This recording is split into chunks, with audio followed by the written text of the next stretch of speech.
Welcome to today's episode of Humanize, our AI driven podcast, where we're having an extraordinary conversation with two of the most influential minds of our time, Steve Jobs and Warren Buffett. We'll be discussing a few impactful moments they've experienced in their personal lives, their unique approaches to leadership, and the challenges the world is facing today. Steve, Warren, thank you so much for joining me today. Warren, I would like to start with you. I've always been intrigued by the personal side of highly successful people like yourself. I know that your relationship with your first wife, Susie, had a significant impact on your life. You two were married for over 50 years, but lived apart for several years. Could you share with us how this challenging period in your relationship affected you on a personal level and what you learned from that experience that has stayed with you? Well, that's certainly a personal question. But I believe in being open about our experiences as they can often provide valuable lessons for others. To be honest, one of the most challenging times in my life was the period of separation from Susie, who, as you mentioned, was my first wife. During that period, I had to face the reality that my intense focus on my career had taken a toll on our relationship. I realized that I had neglected some essential aspects of our life together, and that it was crucial for me to strike a better balance between my work and personal life.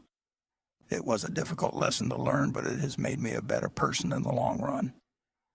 As I look back on it, I think I did become more involved in philanthropy after that experience, something Susie was deeply passionate about. Through our foundation, I've been able to contribute to causes like education, healthcare, and reducing global inequality. By embracing Susie's passions, I found a way to balance my personal and professional life, ultimately bringing us closer together before she passed away in 2004. So, the lesson I learned from this deeply personal experience is the importance of maintaining balance and nurturing our relationships, even when we're pursuing our passions and building our careers.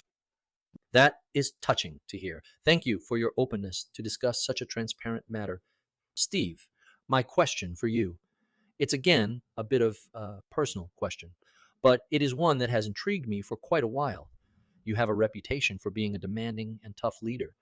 I've heard you could be very hard on your employees, sometimes calling them bozos if they didn't meet your expectations. Can you share with us why you took this approach and whether you think it was ultimately beneficial for the company? Also, looking back in hindsight, is there anything you would have done differently? That is a very good question, and I appreciate you asking it. I've always believed that to create truly great products, you need to push people beyond their perceived limitations. It's true that I could be tough on my employees, but my intention was always to challenge them to think differently and strive for excellence. I wanted to instill in them the belief that we could truly change the world. In fact, there's a story that comes to mind. When we were developing the original Macintosh, I wanted it to have an incredibly fast boot up time, under a minute, which was unheard of back then. Our engineers initially thought it was impossible, but I insisted they find a way to make it happen. And I mean really insisted. Through sheer determination and relentless focus, the team managed to reduce the boot up time by over 10 seconds. This breakthrough was just one example of how pushing the limits led to a better product and changed the industry's expectations. Looking back, I do recognize that my approach could sometimes be seen as overly harsh or even hurtful. If I could go back, I would try to be more empathetic and understanding while still maintaining my high standards. It's a delicate balance, and finding it is crucial for any leader who wants to inspire greatness in their team. What an insightful answer it is. In fact, a delicate balance. Thank you for the honesty in that answer, Steve. Your battle with cancer and your passing at a relatively young age have become a major part of your legacy. How did your health struggles change your priorities and your approach to life and business? Similarly, Warren, as you've grown older, how has your perspective on life evolved, and how do you think about aging, mortality, and leaving a legacy? Well, my battle with cancer was definitely a wake-up call. It made me realize the fragility of life and the importance of cherishing every moment, I started to understand that success isn't just about creating innovative products or making a lot of money. It's also about leaving a positive impact on the world and the people around you. My health struggles pushed me to focus more on my relationships, both personally and professionally, and to strive for a more balanced life. I wanted my work at Apple to be a reflection of my values, of creating meaningful experiences that enrich people's lives. In the end, I believe it's the connections we forge and the lives we touch that truly define our legacy. With age, I've come to appreciate the truly important things in life, like family, friendships, and using the time we have wisely. As I've grown older, I've realized the significance of creating meaningful connections and cherishing the moments spent with loved ones. For instance, I've always made it a point to have dinner with my family whenever possible, even during busy times. These moments have given me a sense of balance and fulfillment beyond my professional achievements. As my perspective on life has evolved, I've also recognized the importance of giving back and making a difference in the world. Philanthropy has become a central part of my life, and I've committed to donating the majority of my wealth to charitable causes.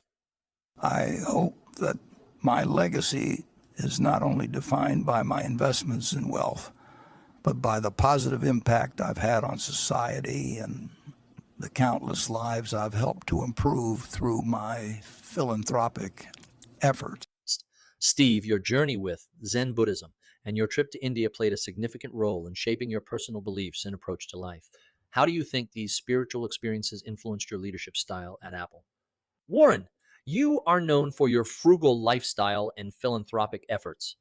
How do your personal values guide your financial decisions and philanthropy? You know, my journey with Zen Buddhism and my trip to India were truly transformative experiences for me.